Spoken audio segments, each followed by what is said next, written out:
¿Cómo estáis? Este vídeo va de funciones. Os voy a hacer una introducción muy simple de las funciones en JavaScript para que podáis comenzar con los proyectos.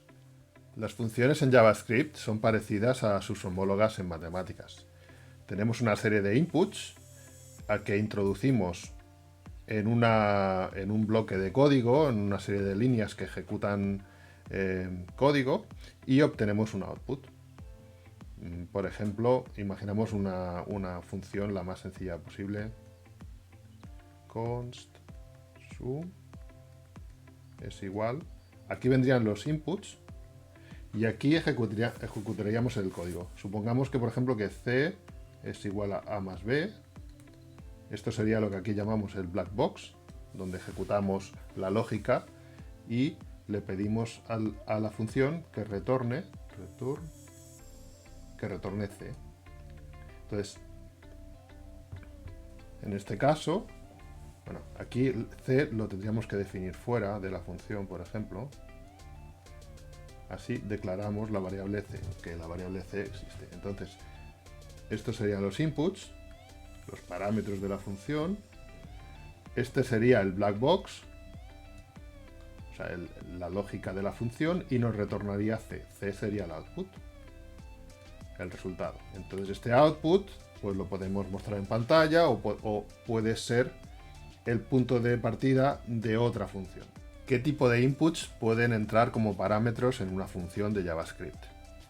Pues por una parte las variables, lo que llamamos las variables primitivas. Por otra parte podemos meter arrays, arreglos. Podemos meter objetos y podemos meter funciones.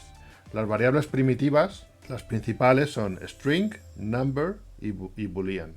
String, una cadena de texto, un número o un booleano, true or false. Hay otra variable primitiva que se llama undefined. Se asigna undefined a variables que se han declarado, pero no se les ha designado ningún valor. En el ejemplo que tenía aquí, que he escrito antes, cuando yo declaro C, la variable C, pero no le asigno ningún valor, si hiciera un console log inmediatamente después, el valor de C sería undefined, porque todavía no tiene ningún valor. Una vez que está dentro de la función y la C le asignamos el resultado de A más B, entonces undefined cambia a un número. Quiero mencionar muy brevemente un tema que es el de scope. Scope, que lo que nos dice es que si nosotros declaramos una variable fuera de la función, esta variable está declarada en el global scope y podemos utilizar su valor dentro de la función. Si declaráramos C dentro de la función, no la podríamos utilizar en otra función. Esto es muy brevemente lo que se conoce como scope en JavaScript. Pues aparte de introducir variables primitivas como inputs, también podemos introducir arrays, objetos o funciones. Funciones es una de los inputs más interesantes que podemos tener. Vamos a ver un poco el tema de las funciones, que es de lo que se trata en este vídeo. Nosotros vamos a utilizar mayoritariamente las arrow functions, las funciones flechas, que aparecieron a partir del ES6 en 2015 y que facilitan mucho para mí facilitan mucho la sintaxis. En todo caso, también iré introduciendo la notación tradicional de las funciones, function, paréntesis y las llaves. Y dentro de las llaves, entre los paréntesis irían los inputs y dentro de las llaves iría el bloque de texto y el resultado. Esta manera tradicional, aunque nosotros no la utilizaremos la mayor parte de las veces, sí que es muy interesante que la conozcáis porque veréis todavía muchísimo código escrito de esta manera. Lo primero que podemos ver es la función anónima. La función anónima es una función a la que no se le asigna ningún nombre. Aquí lo veis, pues tenéis unos paréntesis, la flecha y las llaves. ¿Cuándo nos encontramos este tipo de función? Pues es muy frecuente encontrarla en los event listeners. Aquí le estamos diciendo que acceda en el DOM a un botón determinado y que una vez acceda al botón, una vez se clique el botón, ejecute una función. Entonces, esta función cuando se ejecuta dentro de esta instrucción, pues puede ser anónima, no tenemos por qué darle ningún nombre, ¿no? Después tenemos lo que llamamos las function expressions, las expresiones de funciones, en las cuales le damos un nombre a la función y ya podemos operar con la función. Const nombre, el que sea, igual a la flecha y las llaves. Por ejemplo, en el ejemplo que hemos hecho antes, const suma, pues suma es el nombre de la función. Es decir, creamos una función y el resultado, el output de la función, lo guardamos en la variable nombre. Y luego podemos operar con esa variable. Por ejemplo, esta función openModal, el nombre de la variable es openModal y en la variable guardamos la función. La función da como output esta línea. Modal, si nosotros tenemos un div que tiene un id modal, pues lo capturamos y le añadimos una clase.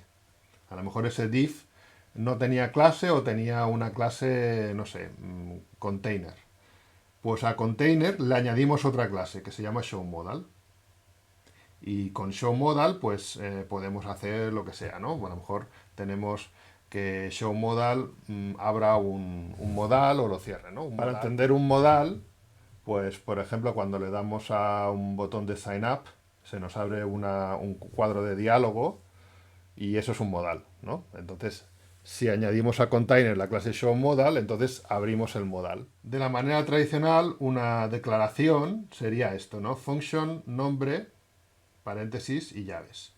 Y una expresión tendría un nombre, ¿no? Const nombre es igual a function, paréntesis, llave. Vamos a avanzar con más cosas. Vamos a ver una función como ejemplo. Esta función es showSuccess. Ahora mismo no nos importa mucho lo que hace, pero vamos a fijarnos en lo siguiente. 1. Guardamos la función en una variable de nombre showSuccess. En showSuccess guardamos toda la función. La función 2 admite un parámetro llamado input. Aquí está el parámetro. Le hemos llamado input como le podemos llamar cualquier cosa. 3.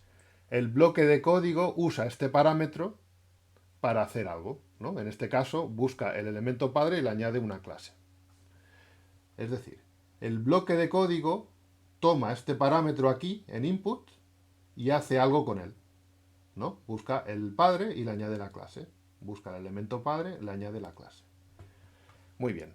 Si nosotros esta función que acabamos de declarar la escribimos en el código en Visual Studio Code, ¿se va a ejecutar o no?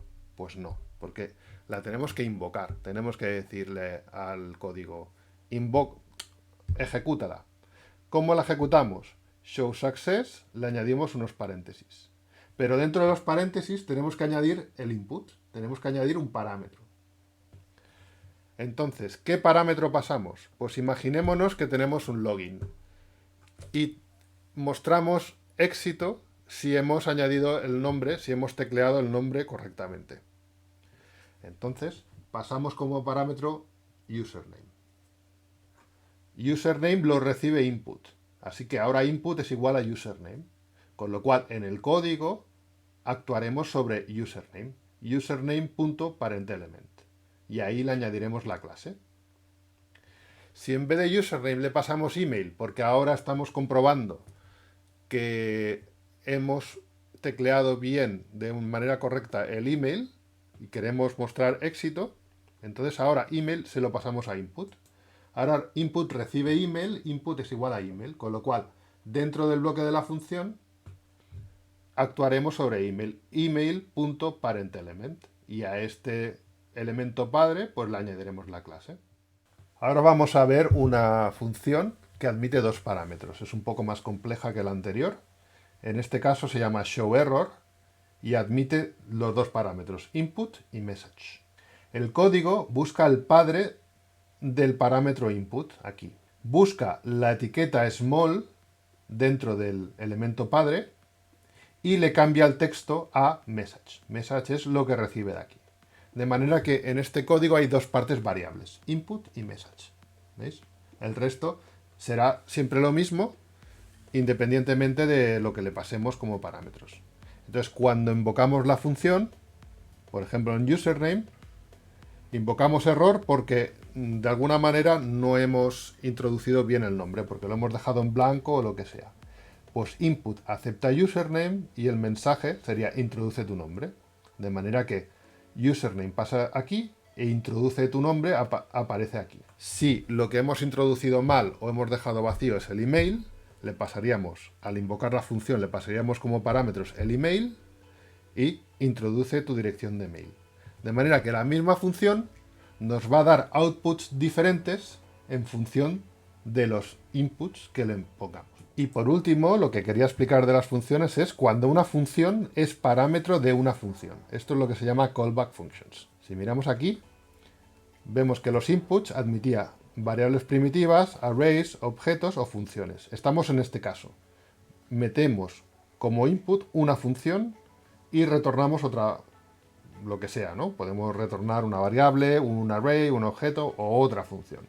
Entonces, los dos usos que quiero mencionar aquí son los siguientes. Uno que es bastante obvio para manejar los event listeners. Es el caso en el que tenemos un botón y al clicar el botón hacemos clic y entonces ejecutamos una función. Entonces, como veis, addEventListener es una función que tiene dos parámetros. Uno es una cadena de texto, que es click, y otro es una función. Esta es la segunda función. ¿De acuerdo? Esto es lo que llamamos métodos. addEventListener es un método. Y esta función, que es un parámetro, es lo que llamamos callback functions. Y son muy frecuentes en JavaScript. El segundo uso que quería mencionar es un método en un array. Tenemos un array, por ejemplo, A, B, C, D, tiene estos componentes, y nosotros podemos aplicar un método que se llama forEach, que lo que va a hacer es que por cada elemento, o sea, para A, para B, para C y para D, va a hacer un console log de este elemento. Entonces, dentro de los paréntesis, esto es un método, con lo cual es una función, y dentro de la función, como parámetro, hay una otra función anidada, que es esto. Esto es lo que se llama el callback function, ¿no? Aquí lo vemos más claro, ¿no? Si nosotros lo podemos separar. Array for each callback, y callback lo podemos declarar por separado. Const callback coge como parámetro un elemento y el resultado es console log element. Esto es el bloque de código y lo que retorna la función. Este formato lo veréis cuando son funciones que tienen solo una línea de texto. Solo tienen una línea. Se pueden abreviar así. Por ejemplo, aquí vamos a escribir const, entre paréntesis, element, este sería el parámetro, y entre llaves, digamos, return, y lo que queremos hacer, console log element. Y cerramos llaves. Esto es lo mismo que esto. Lo que pasa es que esto es una sintaxis abreviada. Cuando tenemos solo un parámetro, entonces no hace falta que pongamos los paréntesis, sino que simplemente lo podemos poner sin paréntesis. Y cuando tenemos solo una instrucción en el código, no hace falta que pongamos las llaves, y además el return ya se asume por defecto. Es decir, no hace falta que escribamos return. Entonces esto es una manera abreviada de escribir lo mismo. Esto y esto son lo mismo. Y el tercer uso, los callbacks, las funciones dentro de otras funciones, las utilizamos para asegurarnos que una función se ejecuta en secuencia, después de otra. Esto lo veremos en el siguiente módulo, se llama Synchronous Programming, y esto lo dejo para el siguiente módulo. De momento no lo vamos a ver. Esto que he explicado de las funciones, para nada abarca todo el tema de funciones en JavaScript, que es mucho más profundo y hay que conocerlas muchísimo mejor. Es simplemente una serie de pinceladas para poder explicar los siguientes vídeos.